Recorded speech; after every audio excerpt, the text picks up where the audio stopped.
නමෝ තස්ස භගවතු අරහතෝ සම්මා සම්බුද්දස්ස සංඝං හනතේති සංඝෝ තස්සා අවයවා සම්තේති සංඝෝති. පින්නතුනි, නිर्देशපාලී අන්තර්ගත වන පාඨයක් මේ මොහොතේදී මේ දේශනාවට මාතෘකා කළේ.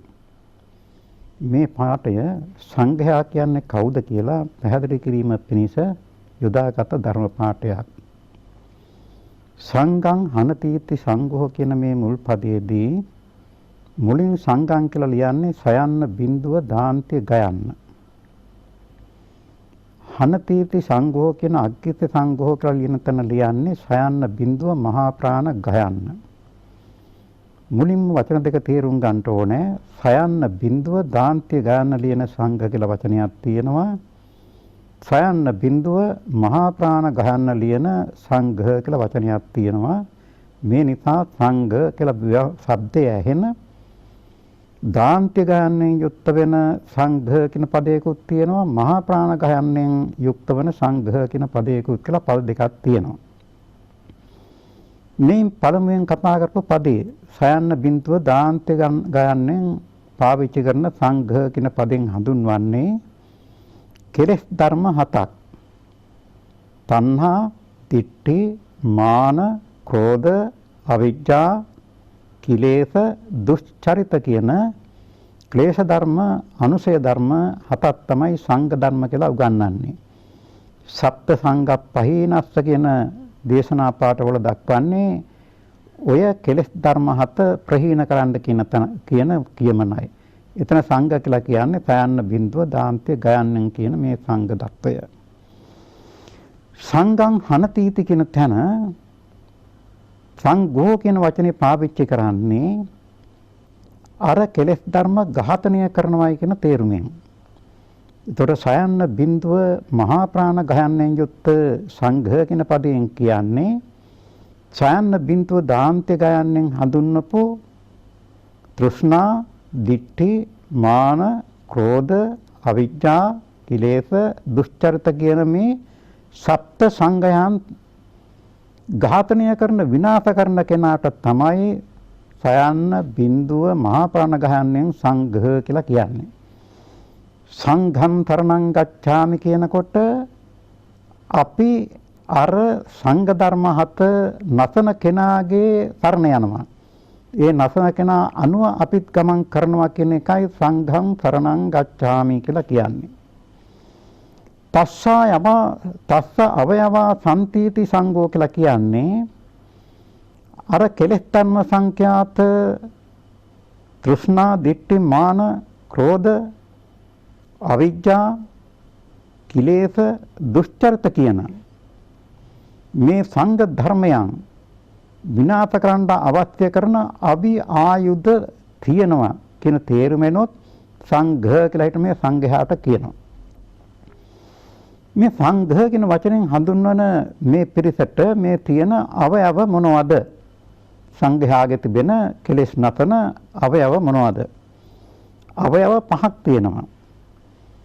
අදිඨාන සංඝ භාවය, ලිංග සංඝ භාවය, සීල සංඝ භාවය, සමාධි සංඝ භාවය, ප්‍රඥා සංඝ භාවය කියලා හිට සංඝ භාව පහක් තියෙනවා.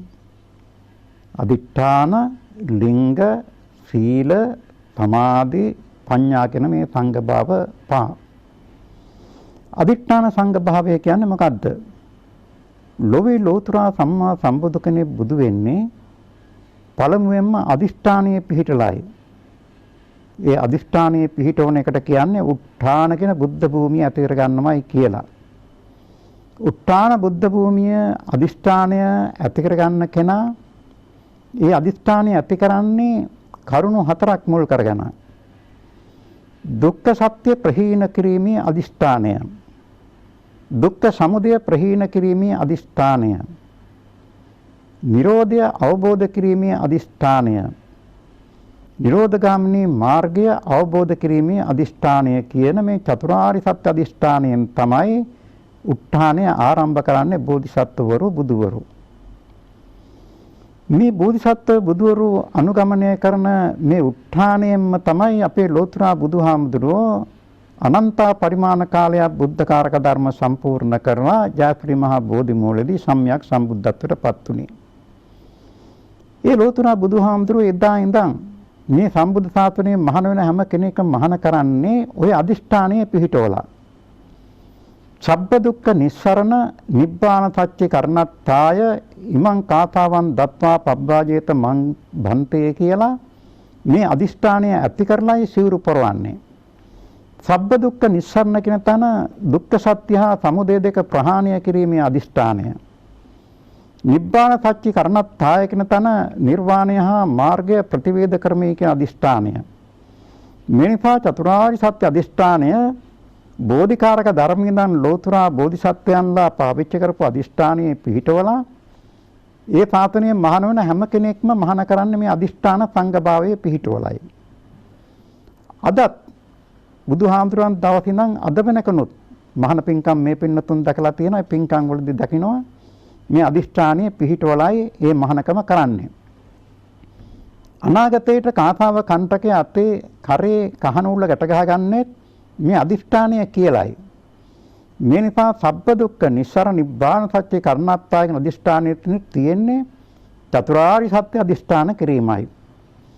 මේ ලෝකේ මොනම ආගමකවත් මොනම ශාසනයකවත් මේ බුද්ධ ශ්‍රාවකයාගේ අදිෂ්ඨානය නැති හින්දා අන්‍ය ශාසනවල මේ ශ්‍රමණයන් නැහැයි කියලා අපේ බුදුහාමුදුරු දේශනා කරලා තියෙනවා. මේ නිසා ලෝතුරා බුදුහාමුදුරන් පටන් කොට අද වෙනකම් මහා සංඝයා තුළ තියෙන මේ අදිෂ්ඨානයම එක සංඝ ගුණයක්. ඒ සංඝ ගුණය තුළ තියෙනවා අර සංඝ ධර්ම ප්‍රහාණය කිරීමේ අදිෂ්ඨානය. මේ විදිහ අදිෂ්ඨාන සංඝ භාවයෙන් යුක්ත වෙච්ච පුද්ගලයා අදිෂ්ඨානයෙන් පස්සේ ලිංග සංඝ භාවය ලබා ගන්නවා. ලිංග කියලා කියන්නේ හඳුනා ගැනීමේ ලක්ෂණයට. මේයමෝ යන වහරට කරුණු ඌයේ ලිඟුණම් කියලා දත්මගරා උගන්වනවා. මෙයා මෑ මොහු කියලා හඳුනා ගන්න ලක්ෂණය ලිංගය කියලා. අර අදිෂ්ඨානයෙන් පිහිටිච්ච කෙනා ඒ අදිෂ්ඨානයේ පිහිටු කෙනෙක් කියලා හඳුනා ගන්නට හිසකෙස් මුඩු කිරීම, අටපිරිකර සිවුරු දැරීම, ආයති පාරිශුද්ධි සංවරයෙන් සංවර වීම කියන මේ ගුණයන්හි අන්තර්ගත කිරීමට කියනවා ලිංග සංඝ ශාසනය කියලා. ඒතොර දෙවැන්න අදිෂ්ඨාන සංඝ භාවය, ලිංග සංඝ භාවය දෙවැන්න. ලෝතර බුදුහාමරගේ පටන් අද වෙනකන් කිසිම වෙනසක් නැතුව මේ අදිෂ්ඨාන සංඝ භාවය පිරිසිදුව තියෙනවා. ලිංග සංඝ භාවයත් පිරිසිදුවටම තියෙනවා. ඔය අදිෂ්ඨානයේ ලිංග සංඝ භාවයෙන් යුක්ත වෙච්ච භික්ෂුන් වහන්සේලා මේ පොරවන සිවුර හොඳ විනයක් ඇති සිවුරක්. සිවුර මහන්නේ විනයානුකූලවයි. සිවුරේ ගන්ටි තියන්න ඕනේ, කඩ කපන්න ඕනේ, අටපිරිකර නිසි විදිහට පාවිච්චි වෙන්න ඕනේ, ධර්මයට විනයානුකූලව තියෙන්න ඕනේ. මේ නිසා සිවුරෙත් විශාල සීලයක් තියෙනවා. ඒ හින්දා සමහර මිනිසුන් තරහ ගියාම සමහර වෙලාවට බයිනවා සමහර ආමුදුරුන්ට සිවුර තියෙන හින්දා මං ගහන්නේ ඔබ වහන්සේට කියලා. ඒ කියන්නේ සිවුර ආමුදුරන්ටත් වඩා සිල්වත් දෙයක්. ඒ හින්දා අපේ හැම ආමුදුරු කෙනෙක්ම තේරුම් ගන්න ඕනේ අපි මේ පොරෝණ සිවුර එසේ මෙසේ සිවුරක් නෙමෙයි. ලෝතර බුදුවරුන්ට සහම්පති බ්‍රහ්ම රාජයා විසින් පිළිගන්න සිවුර. ලෝතර බුදුහාමුදුරු ඇඳ සිවුර. බුදුහාමුදුරු ධර්ම විනයානුකූලව නියම කළ සිවුර. ඒ පවිත්‍ර සිවුරයි අද අපි මේ අඳින්නේ පළඳින්නේ. මේ නිසා සිවුරට සිල් තියෙනවා. සිවුර බොහොම වැදගත් දෙයක්. ලිංග සාසනයේ පවතින්නේ මේ අටපිරිකර උඩ. තුන්වන්න තමයි සීල සංඝ භාවය. උපසම්පන්න සීලය, පාතිමොක්ඛ සංවර සංවෘත සීලය තමයි සංඝයාගේ සීලයේ වශයෙන් සැලකන්නේ. දහසිල් සාමණේර සිල් නෙමෙයි. මේ නිසා පාතිමොක්ඛ සංවර සීලයෙන් සංවසිත වුණාම එයාට කියනවා සීල සංඝ භාවයෙන් සමන්විත වුණයි කියලා. ඉතින් ලෝතර බුදුහාමගේ පටන් අද වෙනකන් නොවෙනස්ව අවිච්ඡින්නව මේ සංඝ භාවයත් පිරිසිදුවට පවතිනවා මේ සීලය.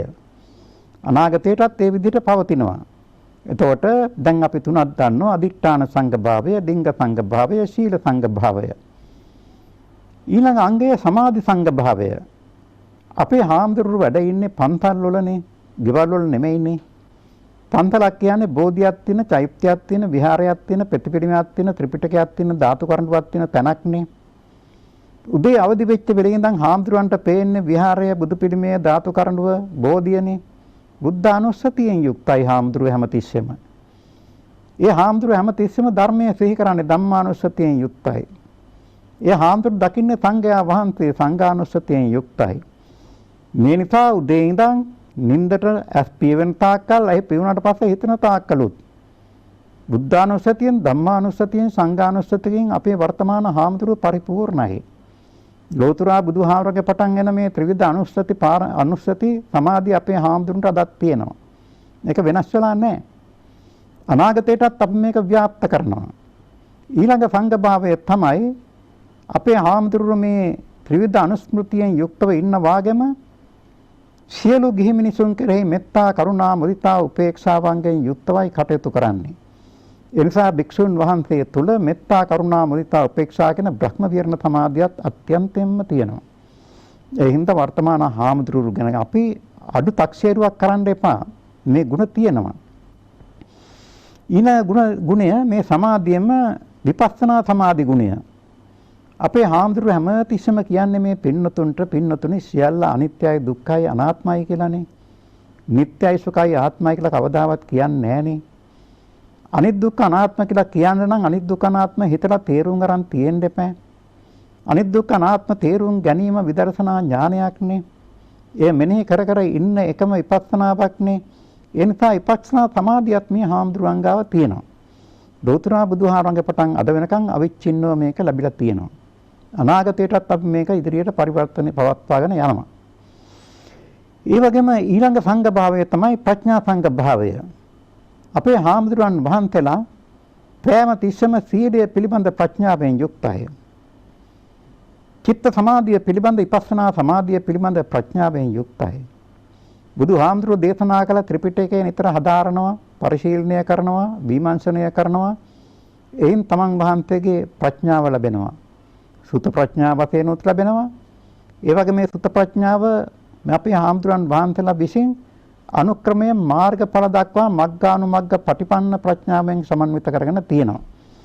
මේ නිසා වර්තමාන මහා සංඝයා තුල අදිඨාන සංඝභාවය, ලිංග සංඝභාවය, සීල සංඝභාවය, සමාධි සංඝභාවය, ප්‍රඥා සංඝභාවය කියන මේ සංඝභාව පහක් තියෙනවා. මේ පහ ලෞතුරා බුදුහාමුදුරන්ගේ පටන් අද වෙනකම් වෙනස් නොවි සංඝ පරම්පරාවෙන් පරම්පරාවට ලැබිලා තියෙනවා. මේ පරම්පරාවේ ආදි කාලේ හිටපු අය මේ ප්‍රතිපත්ති පහේ ගිහිල්ලා හිට රහත් වෙලා තියෙනවා. ඒ වගේම මේ ප්‍රතිපත්ති පහේ ගිහින් අනාගාමී වෙලක් තියෙනවා. මේ ප්‍රතිපත්ති පහේ ගිහිලා සකදාගාමී වෙලක් තියෙනවා. ඒ වගේම මේ ප්‍රතිපත්ති පහේ ගිහින් සෝතාපන්න වෙලක් තියෙනවා. වර්තමාන භික්ෂුන් වහන්සේලා මේ මාර්ග ඵලය පිණිස මග්ග පටිපන්න වෙලා තියෙනවා. යම් විදියකින් අපි දන්නේ නැහැ මාර්ග ඵලයක් ලබාගත් කෙනෙක් ඉන්නවද නැද්ද කියලා. මේ නිසා මහා සංඝරත්නය තුල මේ ಗುಣ පහක් තියෙනවා. මේ ಗುಣ පහ හැම තිස්සෙම මොකද්ද කරන්නේ? තෘෂ්ණාව නැති කරනවා. වැරදි දෘෂ්ටිය නැති කරනවා. මාන්නය නැති කරනවා. ක්‍රෝධය නැති කරනවා. අවිද්‍යාව නැති කරනවා. సంతానගත ක්ලේශය ප්‍රහීන කරනවා. දුෂ්චරිතයන්ගෙන් ඉවත් වෙනවා.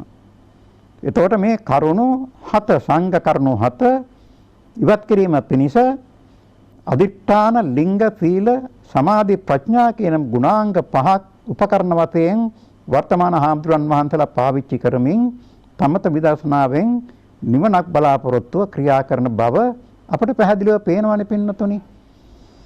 යම් අය මේ ප්‍රතිපදාව සමහර විට නිසපරිදි කරන්ට තරම් ඥාන සම්පත්තියක් නැත්තෝ වෙන්න පුළුවන්. අදිඨාන සම්පත්තියක්, ප්‍රඥා සම්පත්තියක් නැත්තෝ වෙන්න පුළුවන්. කොච්චර නැත්තේ වුණත් අංශු මාත්‍රයක් හෝ තියෙනවනේ. මේ නිසා අදිඨාන සංඝභාවය, ලිංග සංඝභාවය, සීල සංඝභාවය, සමාධි සංඝභාවය, ප්‍රඥා සංඝභාවය කියන මේ පංචවිධ සංඝභාවය අපේ හාමුදුරන් වහන්සේලා ගාව තියෙනවා. මේ සංඝභාවය ගුණ පහක්. තනියෙන් හාමුදුරු කෙනෙක් ගත්තාම අපි සංඝයා වහන්සේ කියන්නේ නැහැ, තෙරුන් වහන්සේ කියන්නේ. දෙනමක් ගත්තාම අපි කියන්නේ යුග වහන්සේ කියලා. තුන්නමක් හෝ හතරනමක් ගත්තාම අපි කියන්නේ ගණයා කියලා. ආටානාටිය ඝන සජ්ජායනා කරනවා, සූත්‍ර ඝන සජ්ජායනා කරනවා කියලා හතර දෙනා එකතු වෙලා කියනකොට ගණයෝ විසින් කරන සජ්ජායනාවට ඝන සජ්ජායනා කියලා කියනවා. 4න් ඉහළ 5න් වැඩි වුණාන් පස්සේ ගණනෙන් අපේ හාමුදුරුවෝ 5 නමක් සංඝ කියන සම්මුතියටපත් වෙනවා. මේ නිසා සංඝ සම්මතය ලබන්න 5 නමක්ම අවශ්‍යයි. ඒ 5 නමක් වුණාමයි සංඝ කියන වචنين හඳුන්වන්න පුළුවන් වෙන්නේ. මේ නිසා මේ සංඝ ස්වභාවය බොහොම දුර්ලභ වස්තුවක්. මේ සංඝ ස්වභාවයේ මේ අදිෂ්ඨාන භාවය, ලිංග භාවය, සීල භාවය, සමාධි භාවය, ප්‍රඥා භාවය ලබාගත් අය අර සප්ත සංඝයන් ප්‍රහීන කර සීලයෙන්, සමාධියෙන්, ප්‍රඥාවෙන් වැඩෙන්න සුපරිපන්න භාවයෙන් වැඩි, උජුපටපන්න භාවයෙන් වැඩි, ඥායපටිපන්න භාවයෙන් වැඩි, සාමීච ප්‍රතිපන්න භාවයෙන් වැඩි. මේ නිසා සංඝ ගුණයන්හි දැක්වෙන සියලුම අංග අඩු වැඩි වෙවි ඒ ආගේ ප්‍රතිපත්ති පිරීමේ ප්‍රමාණය අනුවයි පවතින්නේ. මේ නිසා අපි තේරුම් ගන්නට ඕනේ දැන් අදත් අපි දානයක් එහෙම දුන්නාම මේ සංඝ ගුණ තියෙන භික්ෂුන් වහන්සේලා 5 නමක් එකතු වුණාම අර අඩුපාඩුවක් මකාගෙන අපි මේ අදිෂ්ඨාන සංඝ භාවයට, ලිංග සංඝ භාවයට, සීල සංඝ භාවයට, සමාධි සංඝ භාවයට, ප්‍රඥා සංඝ භාවයට මේ දානය පූජා කරනවා. ඒ පූජා කරනකොට මොකද වෙන්නේ? මේ සංඝයාට කරන පූජාව තුළින් අර සප්ත සංඝයන් ප්‍රහීන කරලා හිට ආර්ය මාර්ගයන් අවබෝධ කරන ශක්තියට අපි උපකාරකයෝ වෙනවා. ඒ මහත්ඵලයි මහානිසංසයි කියලා බුදුහාමුදුරුවෝ දේශනා කරලා තියෙනවා. මේ නිසා මේ සංඝ ගුණය කියන එක අපරිමිත ගුණයක්. සංඝ ගුණය දරන භික්ෂුන් වහන්සේ, තෙරුන් වහන්සේලා අපවත් වෙනවා. අතීතයේ හිටපු තෙරුන් වහන්සේලාත් අපවත් වුණා. ඒ අපවත් වුණාට අපවත් වෙච්ච හාමුදුරුවන්ගේ තිබිච්ච අදිෂ්ඨාන ගුණය, ලිංග ගුණය, සීල ගුණය, සමාධි ගුණය, ප්‍රඥා ගුණය ඒ විදියටම පුහුණු කර වර්ධනය කර ඒ සංඝ ගුණය නොමැරී තවම ජීවත් වෙනවා. මේ නිසා සංඝ ගුණය ඉදිරියට යනවා. මේ නිසා තෙරුන් වහන්සේ අපවත් වුණාට සංඝයා වහන්සේ අපවත් වෙන්නේ නැහැ. යුග වහන්සේ අපවත් වුණාට සංඝයා වහන්සේ අපවත් වෙන්නේ නැහැ. ඝන වහන්සේ අපවත් වුණාට සංඝයා වහන්සේ අපවත් වෙන්නේ නැහැ. සංඝයා සදා ජීවමානයි. කාසාව කණ්ඨක අවස්ථාවෙන් පස්සේ සංඝයා අන්තර්දානගත වෙනවා. නමුත් ඒ සංඝයා ලබාගත් ගුණ ඒ සංඝයාට හැමදාම විපාක දෙනවා, ඵල දෙනවා. ඒ ගුණයන්ගේ ඵලයන් වශයෙන් මේ සංඝයා වහන්සේට සමහරට සුද්ධාවාසල උපදින්න පුළුවන්. තමන් කළ හැටියට යහපත් තැන් වල උපදින්න පුළුවන්. නොකල දේ හැටියට අපාගත වෙන්නත් පුළුවන්. ඒ නිසා අපේ බෞද්ධ පින්වතුන් හැම දිනම මේ සංඝයා පිළිබඳව හොඳ පැහැදිලි තේරුමක් තිබෙන්නත් ඕනේ. සංඝයා වහන්සේ පිළිබඳව සංඝයා වහන්සේට තේරුමක් තියෙන්න ඕනේ. මේ නිසා අපේ අදිෂ්ඨානය අපි වෙනස් කරන්න හොඳ නැහැ. අපේ මේ සිවුර අපි වෙනස් කරන්න හොඳ නැහැ. සිවුරේ පාට දක්වලා තියෙන්නේ ඉදුණු නුග ගෙඩියක පාට කියලා. කුණු වෙච්ච නුග ගෙඩියක පාට නෙමෙයි. ඉදිච්ච නුග ගෙඩියක පාට. එතකොට අපි සිවුරේ පාට ඒ විනයට අනුව වෙනස් කරන්නේ නැතුව ඒ පාටම ගන්න ඕනේ. ඒ සිවුර අපිට පොරවන නියම ක්‍රමයක් තියෙනවා. නිකම් මේ පූසාරීන් දාගෙන යනවා වගේ සිවුර එහෙම මෙහෙම දාගෙන යන්න හොඳ නැහැ. අපේ පරිණි මහතෙරවරුන් හැමතිස්සෙම මහාන කරන අයට සිවුර පොරවන විදිය, අඩිය තියෙන විදිය, ඒ දරන විදිය උගන්ලා තියෙනවා. ඒ විදිය උගන්වන්න නැති පෙර කෙනෙක් ඉන්නවනම් එයා මේ ශාසනයේ ලිංග ශාසනය අන්තර්දාන කරන්නට බොහොම වැඩ කරන පාප කර්මයක් කරන තෙරුන් වහන්සේ කෙනෙක් බවටත් පෙරලෙනවා. ඒ නිසා අපි හොඳට තේරුම් ගන්න ඕනේ අපි කරන්නේ මොකද්ද? අපි අඳින්නේ මොකද්ද? අපි පළඳින්නේ මොකද්ද? අපේ අදිෂ්ඨානය මොකද්ද? අපේ සීලය මොකටද? අපේ සමාධිය මොනවා පිණිසද? අපේ ප්‍රඥාව මොකක් පිණිසද කියලා. ඒ බව මහා සංඝයා වහන්සේ හරියාකාරව තේරුම් ගත්තොත් ප්‍රඥාවෙන් වියුක්තව කරන කර්ම නිසා ඇතිවෙන සංඝ අපවාද රාශියක් අපෙන් දුර වෙලා යනවා. ශාසන සෝදනයක්, සංඝ සෝදනයක් අපට අවශ්‍ය වෙන්නේ නැහැ. අපි අපේම වගකීම අපිම තේරුම් අරගත්තොත්. මේ නිසා අපි හැමදෙනාම තේරුම් ගන්න ඕනේ සංඝ කියන தත්ත්වයේ මූල කාරණය තමයි සප්ත සංඝ ධර්ම ඉවත් කිරීම. ලෝභ, ditthi, මාන, ක්‍රෝධ, අවිජ්ජා, ක්ලේශ, දුස්චරිත කියන මේවාන් ඉවත් වීම. ඒවා ඉවත් කරලා හිට අපි හැමතිස්සෙම අවබෝධ කරගන්න ඕන සෝවාන්, සකදාගාමී, අනාගාමී කියන මාර්ගඵල. ඒ ඵල පිණිස අපි සීල, සමාධි, ප්‍රඥා වඩන්ට ඕනේ. මේ නිසා සංඝයා වහන්සේ තුල මේ තිබෙන ගුණ ධර්ම තෙරුන් වහන්සේලා ගාව අඩු වැඩියෙන් හෝ සංඝ ගුණ තියෙනවා. තෙරුන් වහන්සේලාගේ ස්වභාව සිද්ධ වශයෙන් සිද්ධ වන යම් යම් පෞද්ගලික දෝෂ නිසා උන්වහන්සේ තුළ කොහෙත්ම සංඝ ගුණයක් නැහැ කියලා විශ්ිකරන්න විදියක් නැහැ. අංශු මාත්‍රයක් හරි තියෙනවා. මේ නිසා අපි හැම තිස්සෙම තීරුම් ගන්න ඕන සම්බුද්ධ ශාසනයේ සංඝ රත්නය පිළිබඳව. මේ නිසා සංඝයා වහන්සේලා ප්‍රේම තිස්සෙම පස්නමක් අපේ හාමුදුරුවෝ ඉල්ලා හිටින්නේ අර සංඝ ප්‍රඥප්තියෙන් ගන්න ඕන හින්දායි. එතකොට පස්නමක් නැති වෙච්ච තැන ඒක වෙන්නේ නැහැ. සංඝ සම්මුතියට උපසම්පන්න පස්නමක්ම ඉල්ලා හිටින්නේ දායක පින්නතුන්. එහෙම දුන්නාම තමයි ලෝතර බුදුහාරගේ පටන් අද වෙනකම් මහා සංඝ රත්නයටත් අනාගත කාපාව කණ්ඨකයා දක්වත් ඒක ප්‍රතිග්‍රහණය සිද්ධ වෙන්නේ, පිළිගැනීම සිද්ධ වෙන්නේ. මේ නිසා මේ ශාසනයේ කර්තව්‍යයන් ධර්මයට විනයට අනුව යහපත් විදියට පිළිහිටවලා තිබෙන කර්තව්‍යයන්. ඒ යහපත් කර්තව්‍යයන් අපි හානි කරන්න හොඳ නැහැ. සිඳින්න හොඳ නැහැ. බිඳින්න හොඳ නැහැ.